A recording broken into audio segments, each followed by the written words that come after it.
What's good, YouTube, and welcome to the house. There are a ton of online tournaments going around, and the DB top rated meta has been shifting, and that has a lot of eyes on Secret Slayers, not just for the Eldlich, but also the Adamantia, aka Adamancipators here in the TCG. And when we see this, well, Researcher, she is going up even further. That's a card you're going to want to be chasing if you're playing this, but thanks to the top heaviness of the set, other cards, even the short prints, are cheap.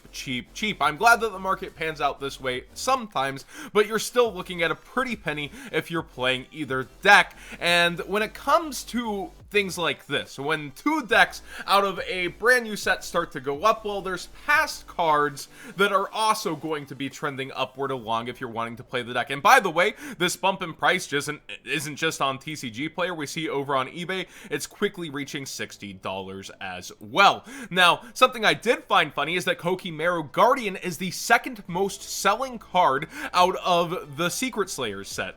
That's kind of hilarious. It's this card you can play in Adamancipators that stops your opponent from being able to hand trap. What a funny check and balance that they actually have access to. And Gallic Granite has been going slowly up in price as well. You could have got this for $2 for the longest time, it feels like, and now it's towards $5 and continuing to go up from there with very low quantities coming back onto the market. But Chaos Impact is up for reprints in the Megatons. Would be kind of nice to see this man's in shiny secret rare. Now, Super Dreadnought Rail Cannon Juggernaut Lieb is something you play in the Eldlich. You can just make Gustav Max because guess who is a level 10? That's right, Eldlich the Golden Lord, and there's so many more times than you would think where you end up with two of them, and if you're not prepared to deal with getting OTK'd by the deck, you better learn to start playtesting with that anticipated. While a lot of cards do lock them into zombies, there's many ways for them to end up into the route of going Dreadnought, there's 2,000 damage, and then going further up into Super Dreadnought and just running you over for massive damage. Also, Constellar Pleiades with the traps, they are level 5s for several of them, and they are also light zombies. They're able to go into this, and you see the secret rare just spiking ridiculously in price, and the DT going upwards of $30 freaking dollars. There are very other, not as desired versions that are still hollow that you can play in your deck for very cheap, and then commons as well, slash Starfoil. Woo. I remember when this came out and it was such a welcome reprint actually for Constellar Pleiades. This has just popped up in the multiple metas. It's funny how it does it. I think last time was Monarchs where you were able to use the Prime Monarch. So just history kind of repeating itself with this card becoming relevant once again. Vampire Sucker is something I would suggest getting now if you have any interest in Eldlich. You do end up playing this in the extra deck at times. And the secret rares, they've been going up slowly in price, but running out of quantities fast. So use that TCG Player link in the description down below, costing you nothing extra and supporting the channel directly for the cards you already be buying. Meme if you want your fully hollowed out version. But the Ultra is very affordable, yet also going up in price versus market price right now. So consider this card sooner than later if you are considering the deck at all. And if you're hunting that Judge, Field Center, well, you're going to be paying quite a bit for that. Urgent Schedule is going up. Now, we're moving a bit away from the Secret Slayers towards Trains. Had a lot of hype coming into Master Rule 5 in terms of it just topped the regional. Reddit went crazy over it. They love them some Trains. And when I see this card, yeah, it's a pretty darn good card, necessary if you're playing that deck. And it only got better in Master Rule 5. I think this card, when you have the ability to go into multiple giant monsters, which that deck will end up doing more than you would think it will, man, it's a threat to be dealt with, and it is a sleeper. But out of Legendary Duelist, you're going to see these hype prices around cards like this, and it just continues to end up getting buyouts where it spikes back up. Now, Gem Knight Fusion is spiking. Is this just some Distant Coder hype? Distant Coder, Solid Rocks, brother. I see that this is going up for the DT, and not so much for the other versions, but DT's highest variant. It's just kind of one of those funny things that are disappearing from market. Let me know what you think about this under the new Master Rule. Obviously, fusing did get easier and better, and you can work your way around the fields a little bit more, but Gem Knight Fusion / FTK, Gym Knight FTK is a very real deck still. It may haunt your nightmares, you may not want it to be around, but it's a deck that can still play under the current rules and will be taking out your life points before you ever get a turn. So do be aware that this is a thing running around and its price point is bubbling on up.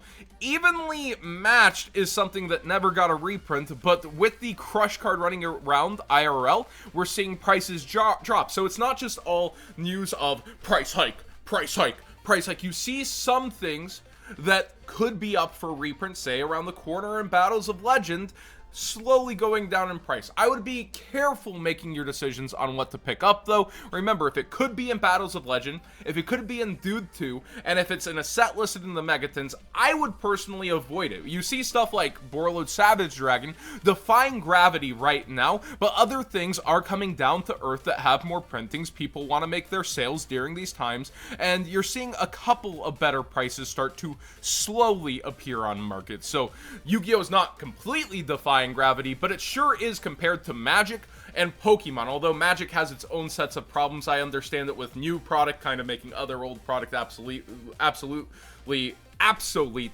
looking with past investments. And then also you have like the reserve list, all those other things going on that I don't fully understand, but they sure do sound terrible and scary. Pokemon's more of a surprise to me that it's suffering a bit during this time. Tenyi Spirit is a rare that has a pretty good effect overall. I just didn't foresee this bumping up like this. You know, the Tenyis in general all have decent effects, but we just see another one spiking up versus its market price. Let me know if this is in any kind of meta deck that you would expect. I do like the effect when I read it off. You can special summon this card from your hand. If a face-up non-effect monster you control is destroyed by battle or card effect, you can banish this card from your hand or graveyard, target one of those destroyed monsters, special summon it, then you destroy opponent's monster. So it's like, it's the free summon kind of thing. You go into your extra deck, and then it has to be battle or card effect, but it doesn't say by opponent. So maybe there's something super solid there. Just let me know if this is running around somewhere in the meta. Something else that's kind of eyebrow raising that I didn't expect is Unchained Twins Arua. The rare is going up in value, but not so much the prismatic. The prismatic did bottom out at 100 though, so it's like $8 up, or maybe there's just sellers that pulled quantities. I don't really know too much. I haven't watched too closely on the prismatic market as I should, but it's interesting to note that the rare is towards $2 and gaining some traction. I do like the Unchained deck. It's a nice rogue pick, but it just has too many problems to tear into the metagame. Still, it seems like budget things continue to get more expensive in Yu-Gi-Oh! Time and time again. Interesting to note some rares going on up. And no, it does not have anything to do with rares being cut out of core sets. Rares are still continuing in Megatons, inside sets like Toon Chaos. Rares aren't even disappearing. So if you're hoarding thousands and thousands of bulk rares, like, oh yeah, the bulk market for rares are going to go up. Well, the bulk market as a whole seems to be suffering a little right now, and I might take that into consideration more so than, yeah, rares equal money now because they're gone from core sets. Marincess Coral Anemone is slowly going up in price, and I believe this is because of the Mermail Atlanteans more so than pure Marincesses. Sorry to break your hearts, you Blue Angel fans, but this card, it just takes any 2 water monsters and you can target any water monster with 1500 or less attack in the graveyard and special summon it to a zone this points to, and then you're locked into water monsters the rest of the turn. So your options do get choked out a little by this, but that doesn't always hurt too much for Mermail Atlanteans. You can still go Abyss Gaios, Bahamut, Toad, you know, pretty much access to anything you could want for the most part, including Mulan Glacia. So this card's pretty amazing, and we do see it starting to trickle back up in price and not just kind of drown out and die. I do want to, I'm cutting Market Watch short a little bit here to address the general situation though of people going, if you can't play cards, your cards are worth nothing. Eventually, we're going to have events again. It's not going to go to some dystopian place where there's no events. What you want to consider, in my opinion, is the amount of time, because time equals money, this is a true equation, that you are going to get to play with your cards versus the clock ticking on them getting reprints. That's the truth of what you want to consider for value. Now, there is the ban list, there is evolving metas, but when it comes to things like this, I do think there's still a ticking clock, as Konami showed us this year. Side sets previously took forever to get reprints, but in Duel Overload, they focus side sets heavily. So moving forward, the time you get to play Secret Slayers versus its potential reprints, well, look at Witchcrafters, look at Magical Muskets. They are actually going after the side sets much sooner. It's not like Necros, where we're waiting a freaking, 5 years and waiting and waiting and waiting. It's happening a lot faster. So I do want to say that while we see these inflated prices now, you do want to consider where you're spending your money towards those versus, well, events could be back in August. Maybe Minneapolis is the first event back. Maybe that's too soon. You want to consider what you're grabbing versus the announcement that events are back, which will spike cards that don't currently have reprints, versus the evolving meta. These two decks, very good right now. There will be ban lists still, even without us actually getting to play cards potentially.